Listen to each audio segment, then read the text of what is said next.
Hello everybody, it's John Lawson again, and I'm back in my studio with some more tests.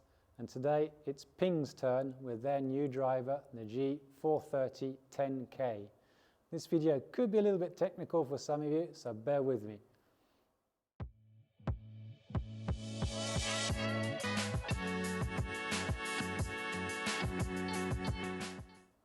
So as usual, let's take a look at the specifications for this driver before we look at the results. So here are the specifications for this PING G430 10K driver. So what we can see straight away is that it's a much heavier head than all the other versions we've tested so far this year. So 204.2 grams. That's almost 10 grams heavier than the other ones.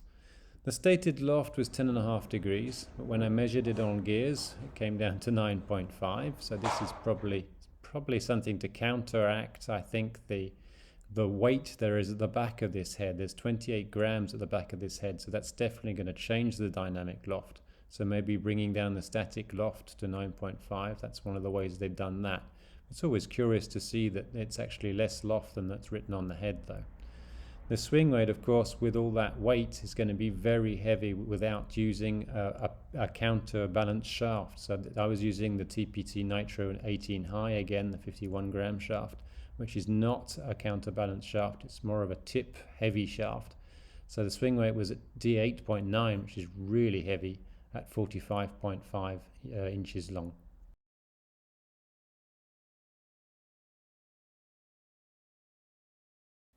So what is MOI?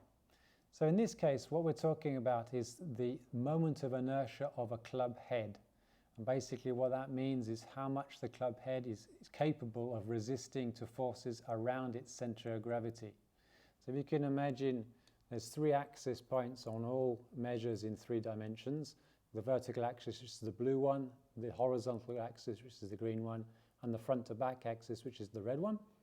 And generally speaking, MOI is calculated around the blue axis, the vertical axis, which goes straight through the center of gravity of the club head. Now this has been limited by the USGA at 5,900 grams per centimeter squared. And that basically was just the old calculation. So if you remember the old square drivers, the Sumo driver from Nike or the FTI drivers from Callaway, these all had very high MOIs because you could put weight on the toe and the heel of the club to reduce this twisting. So what we're talking about this year with 10K is basically a calculation of 2 different axis points. So the vertical axis, the blue one, and the green one, the horizontal one. So that should reduce twisting around the center of gravity vertically when you hit the ball off the toe or off the heel. And it should also reduce twisting around the horizontal axis when you hit the ball off the bottom of the club or the top of the club. So all this basically means is it's supposed to be reducing dispersion and should make straighter shots.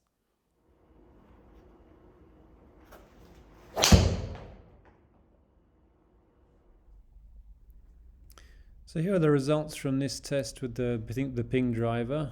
So as you can see, it's all pretty standard stuff. Little less ball speed than I've been getting with the other drivers. The launch angle is quite high, and the spin is pretty high as well, considering the other ones as well. But it's all very normal, I'd say. There's nothing particularly different to say there. It's all pretty standard, and as you can see, the trajectories were very straight. So very little dispersion, some pretty good numbers, not particularly long, but very straight. But what I also did with this driver, which I thought was quite interesting, is actually tried to start hitting the ball slightly off center. So in this example, you can see here, I hit this one off the heel. And even though the swing path was slightly from the inside with the club face closed, that would usually obviously give a slight draw. The fact that I hit it in the heel, it's given me just a slight fade, so pretty much a straight ball flight.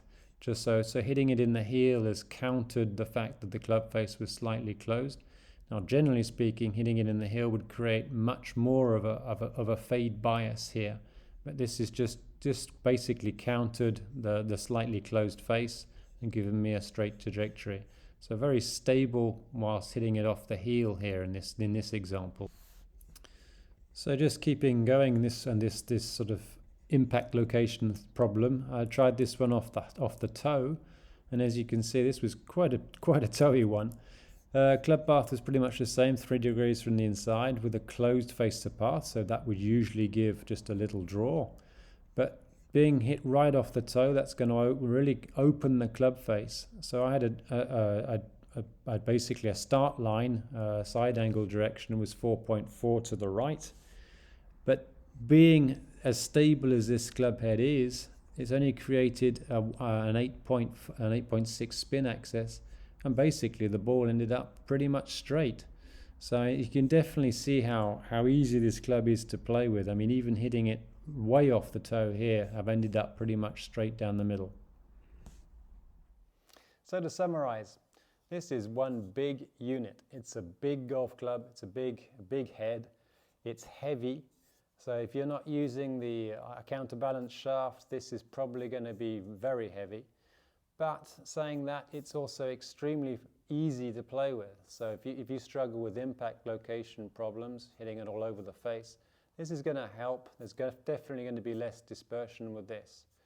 The downside is, as I say, it is heavy. So it's going to be a little bit harder to move, but it's definitely very easy to play with. If you have any questions, please don't hesitate to put them down in the comments below. And I hope to see you soon for some more videos.